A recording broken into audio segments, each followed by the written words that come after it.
one of my most favorite times of the year when there's back-to-back celebrations and festivities. Actually, we live in India and we get this kind of feeling during Diwali as well. So that's why we're kind of like double lucky. There's so much going on during this month. There's parties, there's celebrations, there's going out, there's plans, there's dinners, there's family plans. And it's almost like there is so much external stimulation that you can't get your brain to really concentrate on the work that you need to do. But some unfortunate souls like us, we have to. And that's why today on The Whack, we decided to make a video on what happens to your brain, what's really going on when you are exposed to so much external stimulation during the festival season.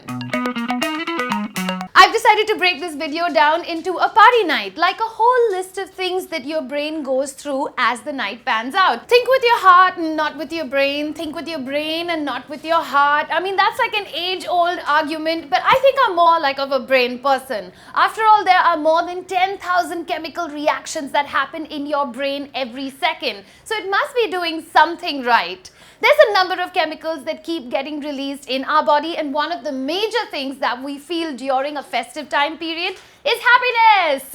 And that's the first one that we're going to deal with. What happens in your brain is this: dose. These are the four chemicals that influence our happiness. Dopamine, more popularly known as the happiness drug.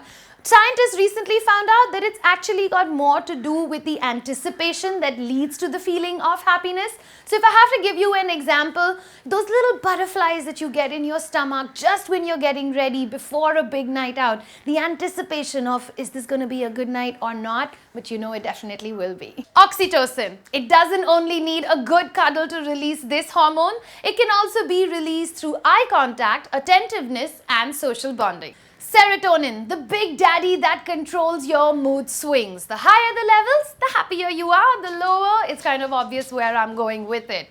Now, your serotonin levels are controlled by your gut, which is why they say that you're really grumpy when you're hungry. So how about a quick snack just before you're heading out? It also makes a great lining for the stomach if you're going to be drinking at night. And lastly, endorphins. I love my endorphins because they're those things that put you in that really happy mood.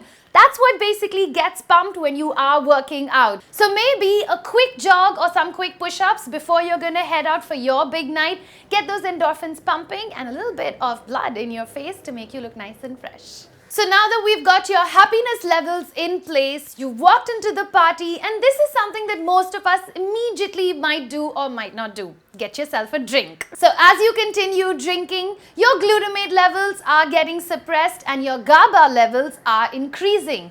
Drink after drink, you're losing control over your thoughts, your senses, and your movements, and those crazy weird things that you're doing at a party. That's exactly what starts happening.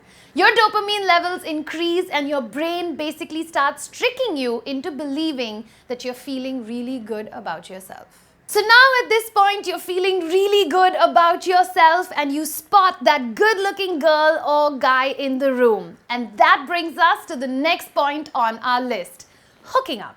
This neurotransmitter is the one that is responsible in absolutely bringing all inhibitions down. It increases your impulsivity and it makes you kind of feel like you're the king of the world and that you can do anything possible. So what exactly happens to your brain when you are trying to hook up with someone?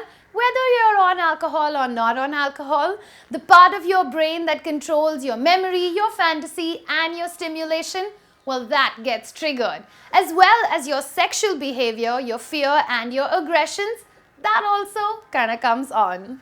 So you've had a great night, you're happy, you've danced, you've had a couple of drinks, hopefully you've hooked up with someone, and most of the time, I think you kind of also start feeling guilty the next morning. This could also be the kind of guilt that you're feeling because you've not been going to the gym during the festive season. You've now put on a little bit of weight. You've been slacking at work. You've been ignoring your family. So you're guilty. You know that you messed up and you're feeling pretty crappy about it. Well, this is the part of the brain that is responsible for making you feel like that. You slowly start comparing your bad actions to those in your social circle.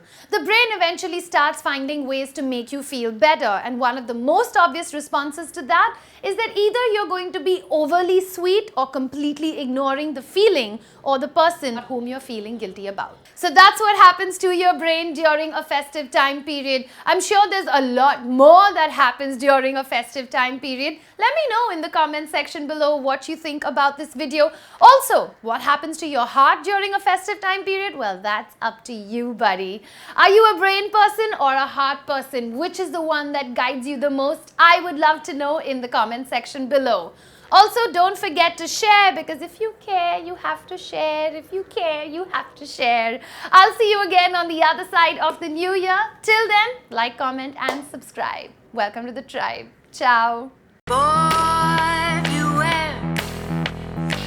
जब फटके हाथ में आती है ना, चेहरा कुछ चूसा हुआ लगता है. Please welcome the wild card entry, Alisha Luna. Resolutions are so passé. What you ideally should have, and which is something I had in 2015, is goals. Ideally, you want to have 3 of them. A small, a medium and a large one. In the Indian subcontinent, initially rhinoceros were mostly found along Pakistan and the Indo-Burmese border.